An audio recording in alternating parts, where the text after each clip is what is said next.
Yeah, feeling just unsupported. You know, it's like your nervous system goes, well, why do I deserve to be supported? I'll just stay on my own the rest of my life. I'm fine. And that loneliness showed up earlier on, and that it's saying that aloneness is what your brain is now used to, and there's a loss associated with it, but your brain's going, well, it's better than the aggression that I've been attracting until now. Yeah, which has created an unhealthy separation. So feeling just that it's okay to have a loveless life in that area. And that's fine if you're protecting yourself and not getting hurt, but we'll shimmy it along so that at least the idea can be open to it, which is what we're after.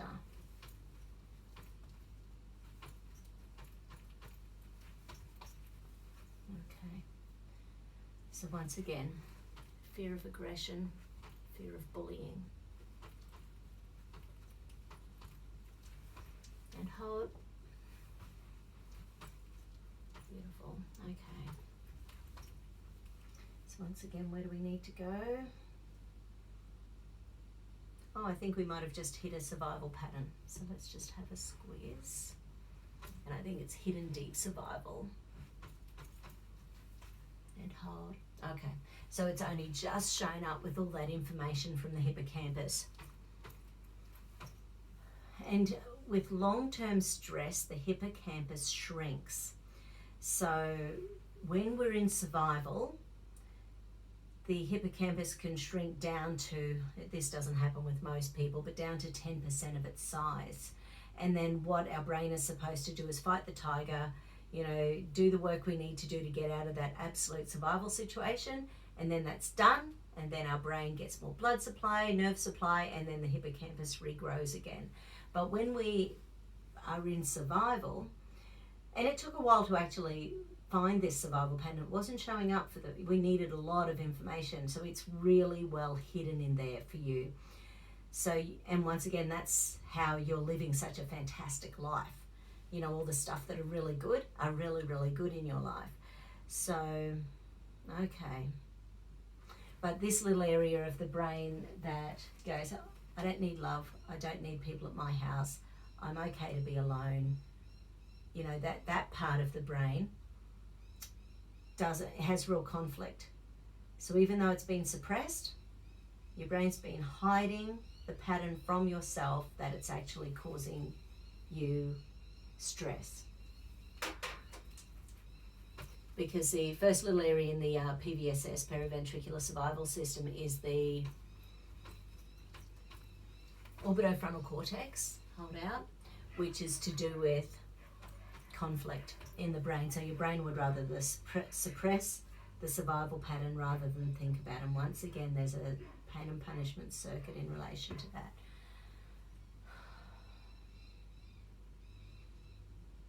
So basically the pain and punishment circuit, it's about when a trauma has happened, we find out the truth about it, which may or may not be the truth, but our truth in our world, which gets given to us by our teachers or our family or our friends or our parents or our siblings, that becomes a bit of our new normal. And then we react in a survival mechanism which doesn't allow us to think logically, clearly, creatively. So we end up in this downward pain and punishment spiral where our behavior isn't acting out the best. Then other people's behavior to us isn't the best, and the whole thing's just this. It's a pain and punishment spiral that can take us downwards. That took a while to pulse, actually.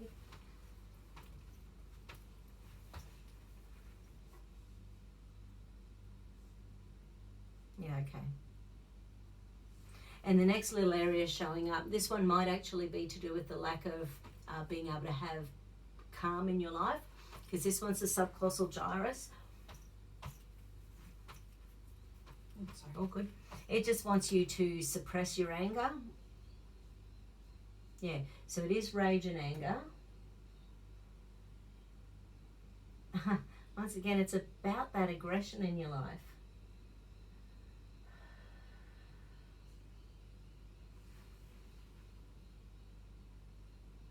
Yeah, and the flower essence showing up as Old Man Banksia, and that's just a real weariness or frustration about something. So it's just easier just to not think about it. You know the energy's there, so therefore it's just easier to avoid it.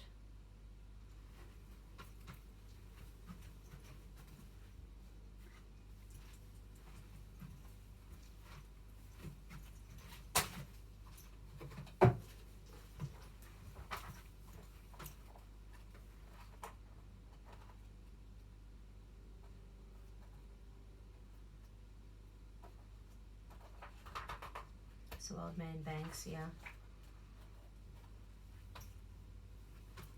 The positives are enjoyment in life, energy, enthusiasm, and interest. Yeah. And the positive is, I now feel joy and enthusiasm for life. And hold. How many drops do we need? Wow, okay, so 8 drops. Once again, I suspect this is possibly mother stuff again in the womb. This is a lot of drops.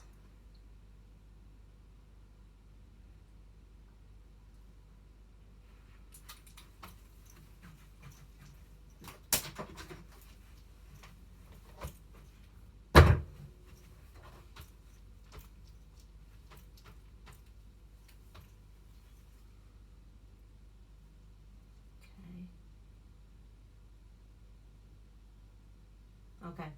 Next little area showing up as a reticular activating system.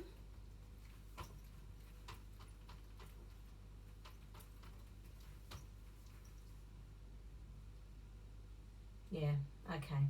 So the idea...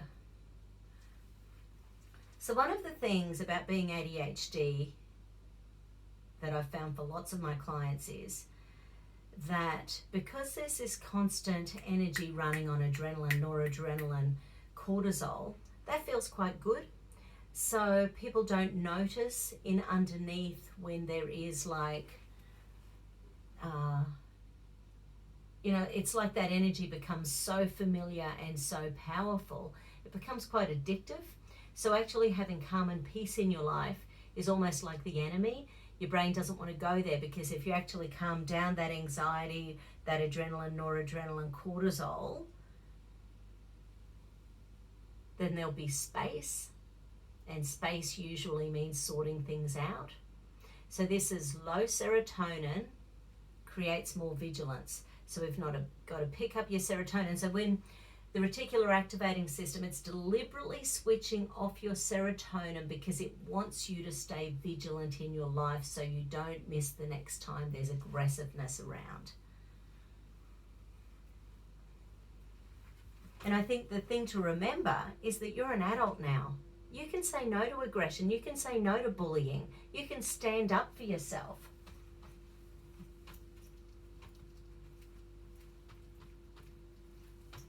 You're not a 7.5-year-old kid anymore.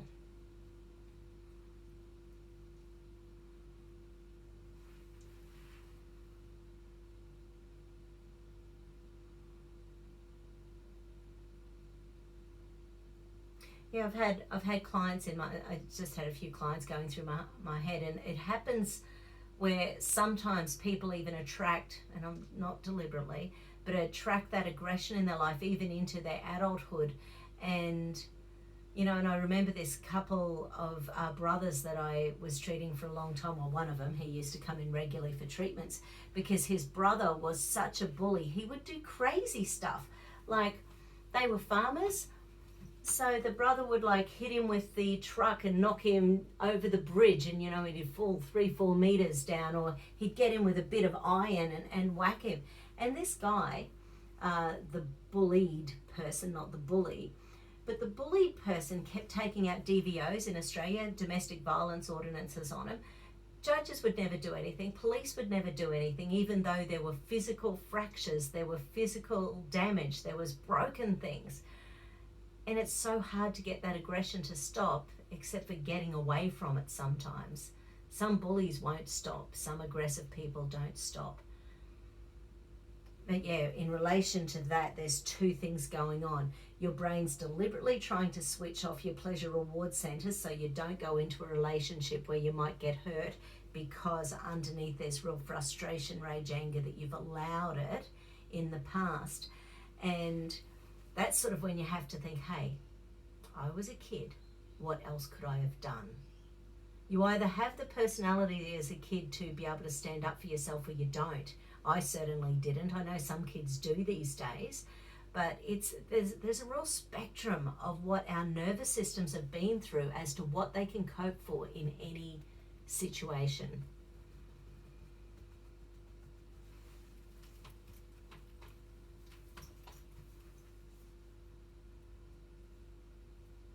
Okay, so that was the first layer of the reticular activating system. So your brain deliberately switching off your serotonin, your calmness, because serotonin, it's calmness, it's nurturing, it makes us feel good. But your brain's going, no, don't relax, the tiger might pounce.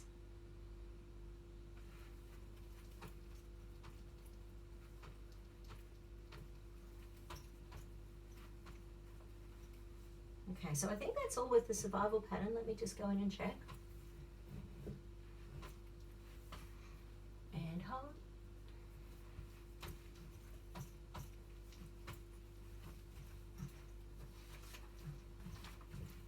Once again, just having another look at our notes.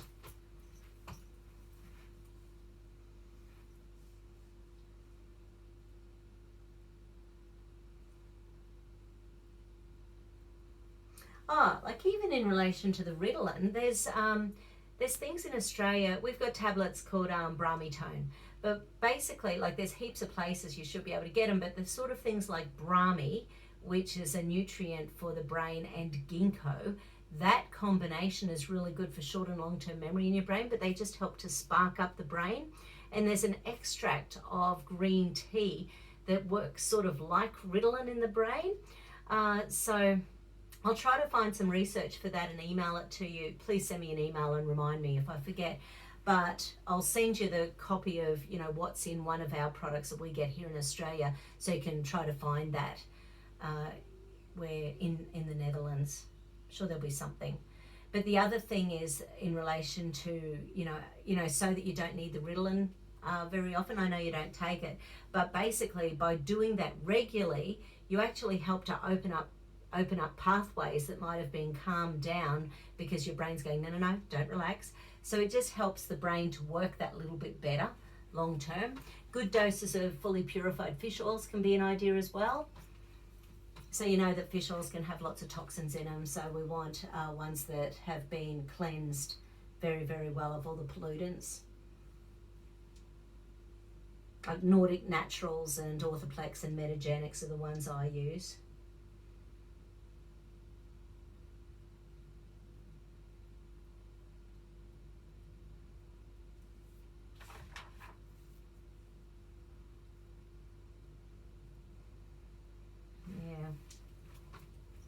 Okay.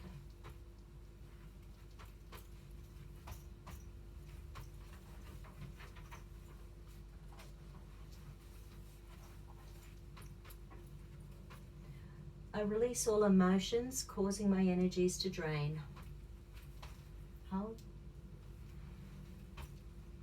I release all sabotages causing my energies to drain. Hold. I release all suppressions causing my energies to drain. I mend all energy drains in my inner child.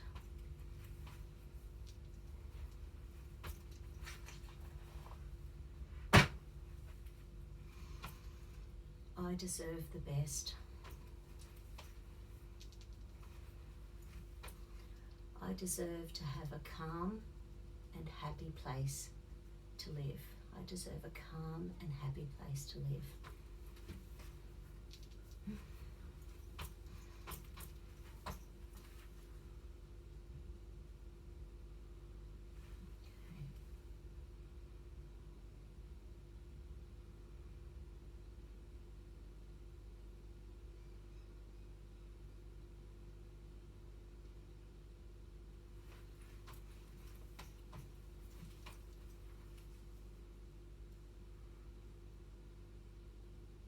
Okay. So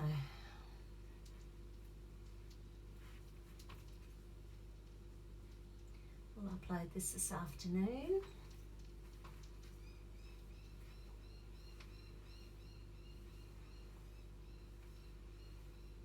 When you wake up, just breathe nice and deeply. Life is good, life is good, life is good. The base chakra just blew, your 8th chakra underneath the feet just blew in relation to, I deserve a happy and calm home.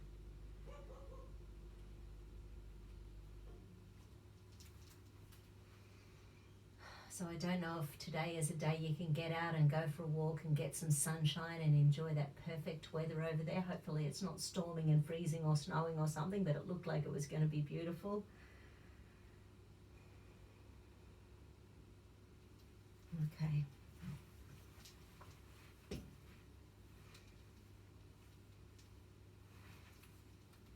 Okay.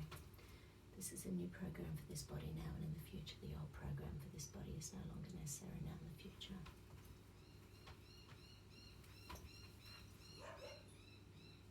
Beautiful.